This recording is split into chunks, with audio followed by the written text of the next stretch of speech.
you let me go? No, you never come back. I'ma be the best that you never had. I'ma give it to you when you want it, that's a lie. I'ma give it to you when you want it non-stop. I'ma give it to you when you want it, that's a lie. I make the man say wow. Right guys, so what you're going to watch today is going to be a short video, but I want to show you something that I found by 100% accident, whether it's the system watching what I'm watching and recommending me to watch it, or it was a complete fluke. But what you're going to watch is about 8-minute clip, and it's about a science paper that someone has written. And I don't want to go into too much detail, but if you saw the intro, it sort of will explain what that could be. Now, if you're new to the channel, please go and check out my playlist called The Cave. Now, in that I theorise it's loosely based on Hollow Earth, that will live in huge interconnecting chambers. And it's from the etymology of celestial. All that is in the playlist, so you can roughly get over what I'm talking about. So in this video, it's making me think about the firmament. Many years ago, I did a crystal video showing about the firmament being liquid crystal. You know, it can either be solid, a gas, or a liquid.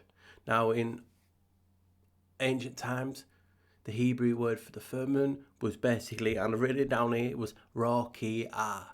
And basically, the Islamic version was the same, but meant elevated or high, or the one who ascends. Now, if you quick Google, or whatever search engine you use, put in the firmament etymology, you get stuff like to hold firmly, to support, expanse, or vaults of heaven.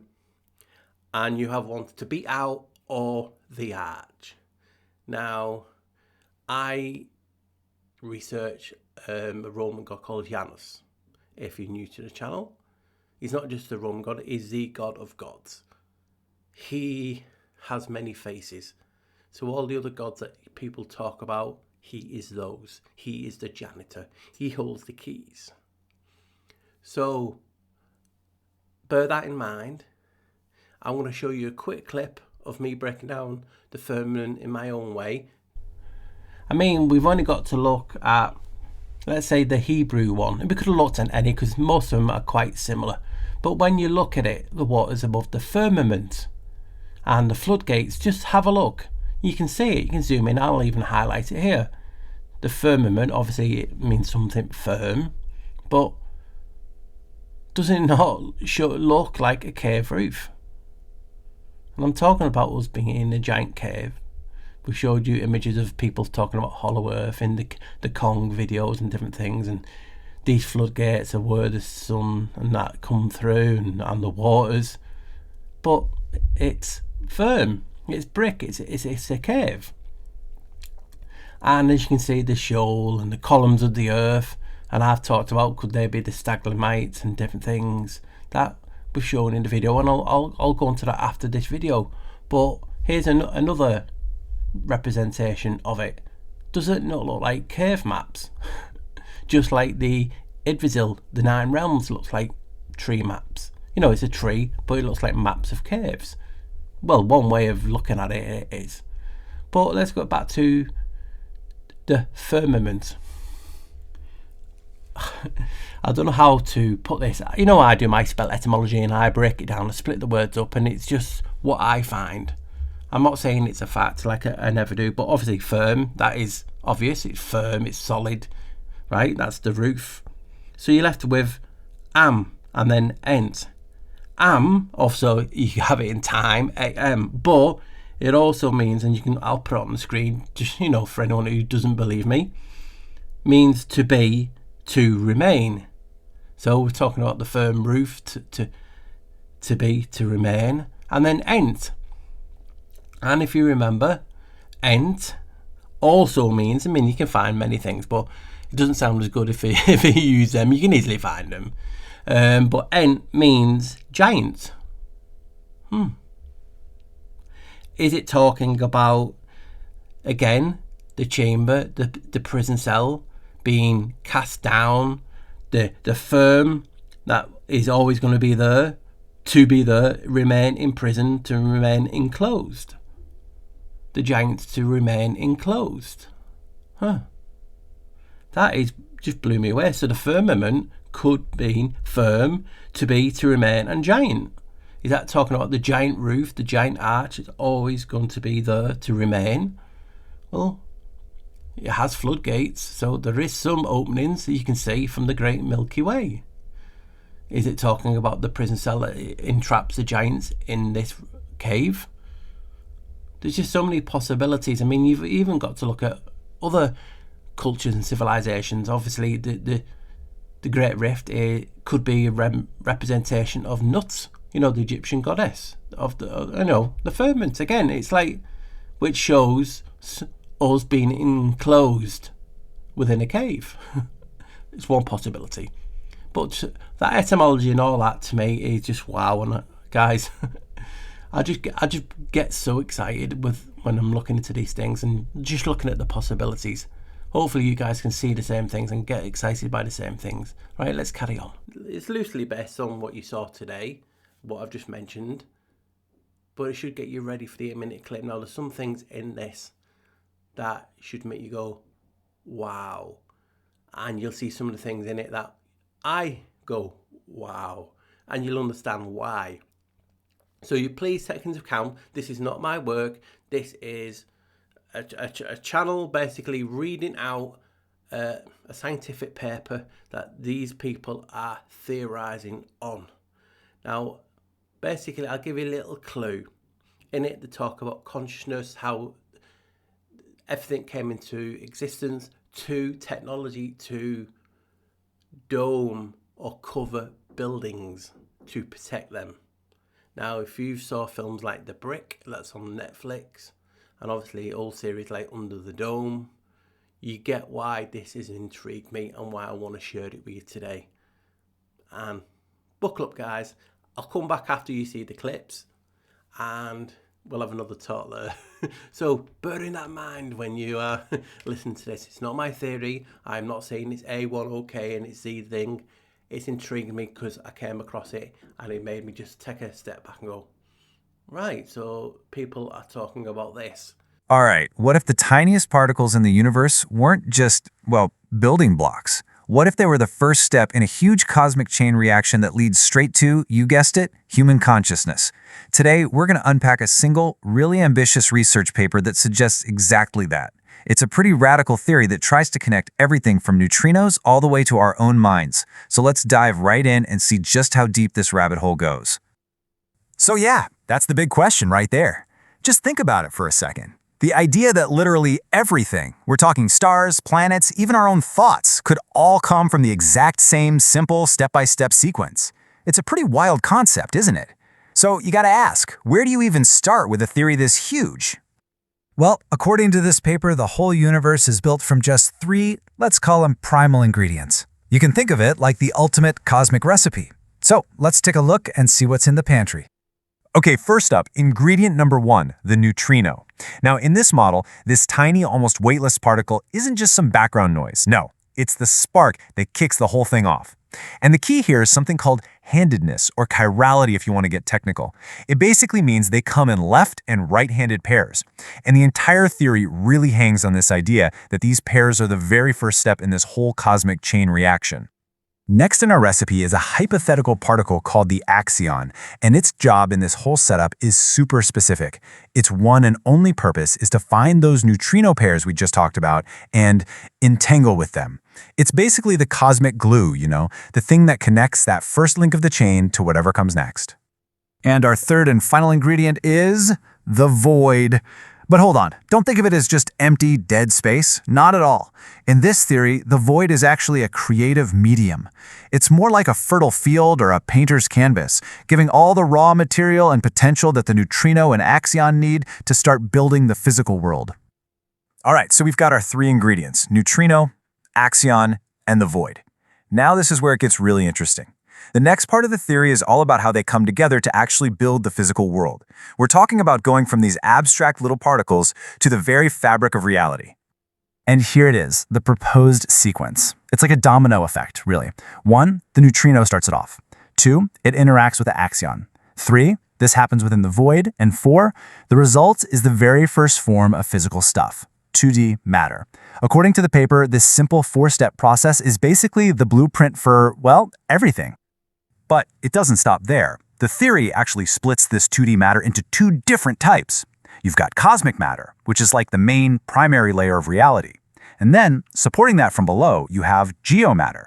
This stuff is formed from neutrinos that actually come from inside the Earth. Graphene is a good example to think of here. So together, they create this foundational 2-layer sheet for the entire universe. Okay, so now we've got these 2 layers of matter just sitting there. The big question is, what organizes them? What keeps them in order? Well, the paper proposes a force called cymatics. You might have heard of it. It's the idea that sound and vibration can actually create physical patterns.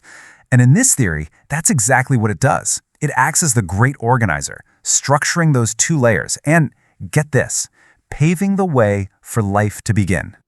And this quote from the paper really nails down the role of cymatics. It's not just some passive background hum. It's actively maintaining the structure of those first 2 layers, and at the exact same time, it's creating something totally new, 2D biomatter. You can really think of it as the engine that's driving creation forward. All right, so the physical stage is set. We have matter, we have biomatter. Now the hypothesis takes its biggest, most audacious leap yet. We're moving from the creation of stuff to the emergence of mind. Yeah, we're talking about one of the biggest mysteries in all of science, consciousness itself. So how does the paper explain consciousness? Well, it proposes its very own fundamental particle for it. It's called the psychon, and it's supposedly the smallest possible unit of awareness. But here's the thing, these psychons don't just float around in a vacuum. Nope, they operate inside a special environment, which the paper calls a bio-fine structured medium. And that's basically a fancy way of saying it's a network built from that biomatter we just talked about. Okay, let's take a quick inventory. We've got matter, we've got biology, and we even have a potential particle for consciousness. But what keeps this whole incredibly complex machine from just, flying apart? The theory's answer is pretty mind-bending, a super sophisticated 5-dimensional control system. Exactly. That's the million-dollar question. Who or what is conducting this cosmic orchestra? Well, to answer that, the paper introduces 2 more theoretical particles that basically act as the gatekeepers of reality. The first one is called the Janus particle, and it's perfectly named, actually, after the 2-faced Roman god of gates and doorways, because its proposed job is, well, exactly that. It's supposed to be a cosmic gate, one that can open and close to control the flow of energy through this whole system. So, if the Janus particle is the gate, you have to ask, what's flowing through it? According to this theory, it streams of another proposed particle called the filfo. So it's a perfect analogy. The Janus particle is the gate, and the filfo particle is the river of energy, light, sound, vibration, that flows right through it, carrying all the essential forces of the system. So what happens when you combine all this physical matter with that controlled stream of energy flowing through the Janus gate? Well, this is where the theory lands on its most provocative idea, 5D DNA. Now, we're not talking about the biological DNA you learned about in school. This is something much more complex, a 2-layer system of both matter and energy, all managed by that Janus gate. The paper proposes this is the true blueprint for life. Okay, I know, this has all been super abstract, right? I mean, 5D DNA, gatekeeper particles, it's a lot. But the paper doesn't just leave it there, in the realm of theory. It actually tries to bring this whole cosmic idea crashing right down to Earth with a surprisingly practical application. I mean, it seems like a gigantic leap, doesn't it? From the origins of consciousness all the way to planetary engineering? But the paper makes the case that the very same fundamental principles that govern this whole cosmic system could actually be used to protect us from natural disasters. So here's how they connect the dots. The theory claims that the physics of its 5D system are directly linked to how superhydrophobic surfaces work in the real world. You know, those surfaces that are incredibly water repellent?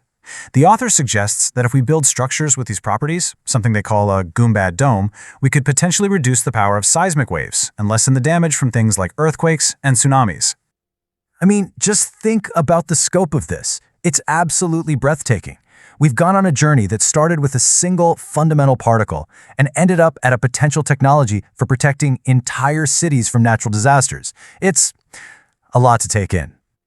Look, in the end, whether this specific theory turns out to be right or wrong, that's almost beside the point.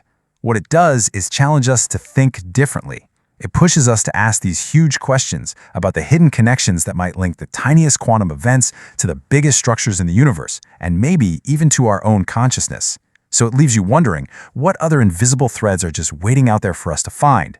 Thanks for diving in with me on this one.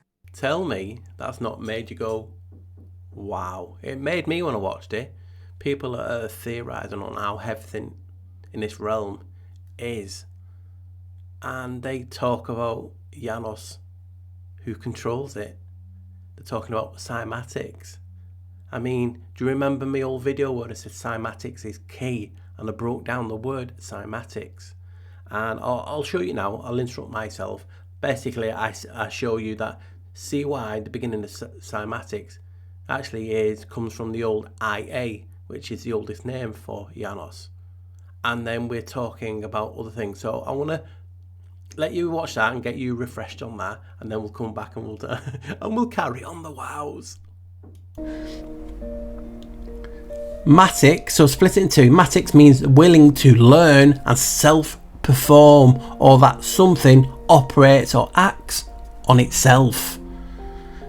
The word mat overlaps with mut, and in Hebrew mut means to die or to kill, and a name for a demon. So I'm slightly going off topic, but it's a use of words I could not ignore. Mot or Motu was the favourite son of the god El and the most prominent enemy of the god Baal. We know who Baal is.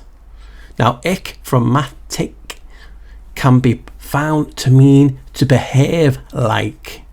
So we're talking about sound here. So mat also means dull or flat surface, or to mark and to measure. So there's a few other things it can be. Now to the word psi. This has wowed me. Psi originally is a variant of the Latin IA and ancient Greek IA also. Used to form nouns of state, condition or quality or rank. Let's have a look at it as a number. Oh, it's 11. That's just a coincidence. This 11 and Janus is all connected. So let's leave you with this. Before my thoughts, what's the entity behind Janus? What's its oldest name? Oh, the first king of Sumeria was also the first god of Sumeria. He was a deified king named Ia, and he was known as Lord of the Flood or Lord of the Deep Waters. The name Ia served as the basis of god names from many other cultures. Yahweh, Yoveh, Jehovah, Allah, Janus, Ionos, Uranus, Uranus, and Oans. In your face.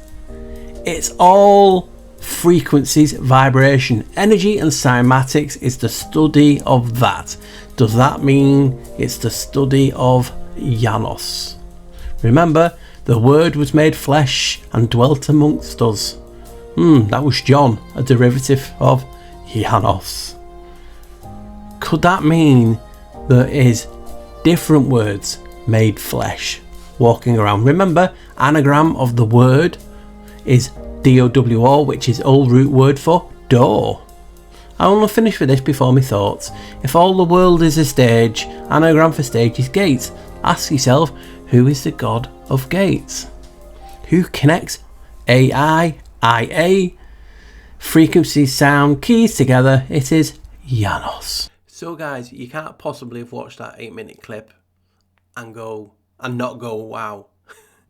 So they are theorising stuff that we in this community have talked about for a very long time. Especially me, I've looked into obviously Janus, I've looked into cymatics. I mean, in my cymatics video that I've just included, I broke that down. And a part of that, the first two letters was IA, which is one of the oldest names for Janus. So how can I not go wow when I'm seeing other people theorising about things that's controlling this realm, the flow of energy, and mentioning Janus and Cymatics, how can I not go, wow? Just tell me. It's like what I've been talking about for years and years. These people are theorizing on how this place is created, and they then go on to talk about the dome or a protective cover.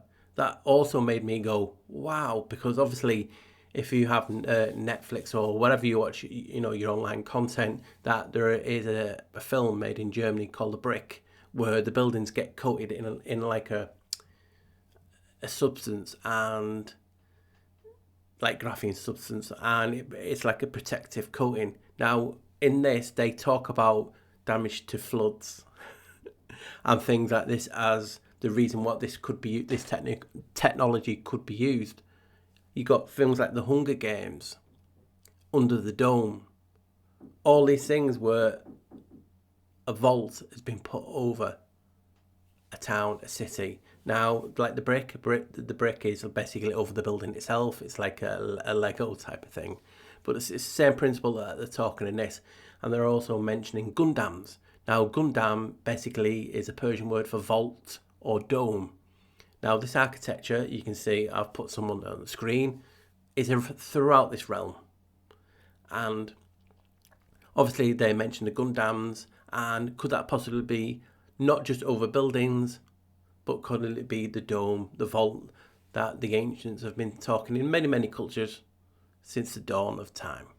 Now, I've talked about being in a cave, same as a vault. So again, check that playlist out and you can see why I'm getting excited. So this video is basically me just quickly showing you that science paper, and then asking you now to go away and use that imagination and theorize and not be like wow like me, because they are talking about coating substance, they're talking about a vault, they're talking about putting a dome. Now in an old video, mega projects that never became, in New York, Manhattan, they were planning to put a huge dome over Manhattan, and I'll show you the image on the screen now. So you can just see it's people have been talking and doing these things for a very, very long time. So if you're like me and your content is what ifing and putting theories together that intrigue you and make your, your imagination juices flow, you're like, wow. So I've talked about cymatics and frequency, the frequency keys. Who's the god of, who holds the keys? Janus. These are talking about the Janus particle controlling all this from consciousness up to a dome or a protective layer over buildings to stop a flood. He is the god of the flood. It's like, I always say, you can't make this shit up. So guys, this is just a short video showing you that. See why I'm excited. I want to keep looking at this and trying to get my head around it a bit more. This is just the initial show and tell. See my reaction of just coming across this out of the blue. I'm like, damn, what I've been talking about so much in my videos. Domes, firmaments, cave, vaults, Janus being the key. And these guys are talking all the way from consciousness up to protective layers for buildings. Just wow, guys. So hopefully you can see why I'm excited about it. Hopefully you can get excited. Put your questions and theories in the comments, because we need each other. And please like, share and subscribe if you like it. And if you want to help the channel out more, you can do so by buying me a bar, which is buying me a coffee. The QR code is right there. And let's see what you think of that, what I found. I'm mind blown that people are talking about this in mainstream and some of the connections. You can see why I'm excited because of the various things it's included. Just wow. Remember, always with a smile.